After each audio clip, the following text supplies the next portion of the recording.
Mas mahigpit na ngayong ipinatutupad ang motorcycle lane sa EDSA at kung nung isang linggo ay dry run lang. Simula po ngayong araw, titikitan at pagmumultahin na ang mga pasaway. Mula sa EDSA Guadalupe, may ulat on the spot si Steve Dailisa. Steve?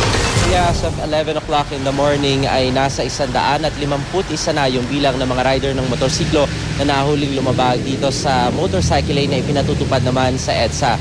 Mas mababa pa rin daw Pia yung bilang ng mga nahuli ngayon kumpara nung ipatupad yung dry run noong nakaraang linggo. Ang sinasabi ng MMDA ay posible raw na mas kakaunti yung bilang ng mga gumamit ng motorsiklo ngayon dahil maulan yung panahon o di naman kaya mas marami na yung nakaunawa dun sa ipinatutupad na motorcycle lane dito sa EDSA. Di gaya ng dry run nung nakaraang linggo Pia, pinagsiseminar lamang inahuhuli ngayon ay paniket na agad yung katapat ng mga lalabag.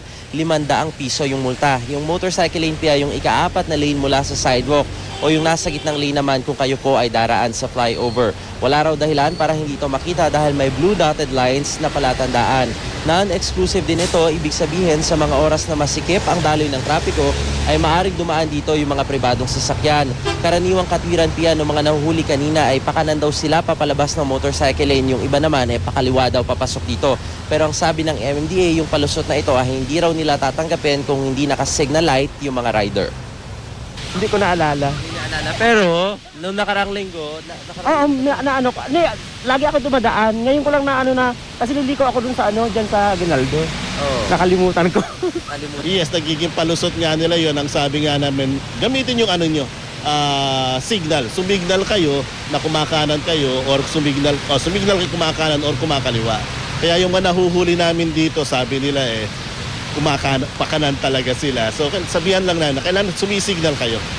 Pia, kahit pa maulan ay may 500 traffic enforcer ang MMDA na nakakalat naman mula sa Taft Avenue sa Pasay City hanggang sa monumento sa Caloocan City para bantayan itong mga lalabag dito sa ipinatutupad na motorcycle lane. May babala rin ng MMDA doon naman sa mga public utility bus drivers. Bawal na bawal po kayo na pumasok doon naman sa motorcycle lane dahil pag kayo ay nahuling lumabag, pagmumultahin naman kayo ng 200 piso. Yan pa rin ang pinakasaryong balita mula pa rin dito sa Makati City. Balik sa iyo, Pia. Steve, nanawin ko lang dahil sabi mo nga, di ba, hindi naman exclusive ang motorcycle lane sa mga nagmomotor, no? So, ang private vehicle pwedeng sumingit o makishare kumbaga doon sa motorcycle lane. Pero ang bus bawal. Kasi doon sa video mo, parang ang dami ring bus na nandun sa likod ng mga motor. Tama ka dyan, Pia. Yun nga yung sinasabi ng MMDA kanina. Bawal na bawal yung mga public utility buses na pumasok doon sa motorcycle lane dahil pagmumultahin sila ng 200 piso. Tangi yung mga private vehicles lamang sa mga oras na mabigat ang daloy ng trapiko yung may pahintulot na gumamit nitong motorcycle lane. Kapag hindi naman mabigat yung daloy ng trapiko, inaabisuhan itong mga nagmamay-ari o nagmamaneho ng mga pampribadong sasakyan na lumabas doon sa motorcycle lane para mabigyan daan yung mga rider ng motorsiklo at ligtas silang makabiyahe dito sa EDSA, Pia. Alright, at Steve, ulitin natin para sa kabatiran ng ating mga manunood, yung buong kahabaan ng EDSA ang may motorcycle lane na ngayon. Tama ka dyan, Pia. Yung buong kahabaan ng EDSA, mapailaliman yan o dun sa flyover ay merong madadaanan na motorcycle lane. Itong mga kapuso nating rider ng motorsiklo, tandaan lamang nila na dapat hindi sila lalabas doon sa tinatawag na blue dotted lines para hindi sila mahuli ng mga taga-MMDA, Pia.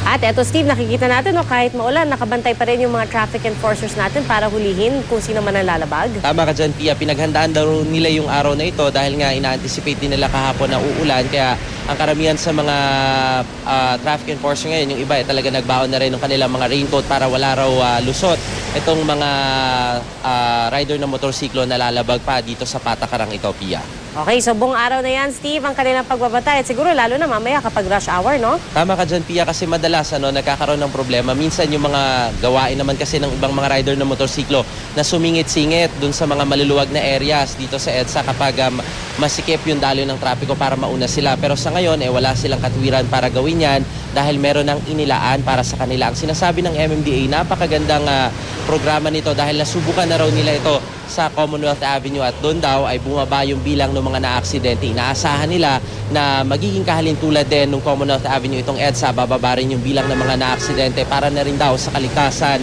ng mga rider ng motorsiklo, Pia. Alright, Steve, at eto nga sa live video mo na nakita natin, kakahuli lang nila ng isa pa. So, I guess tuloy-tuloy na nga yan. Maraming salamat sa iyo, Steve Dailisan.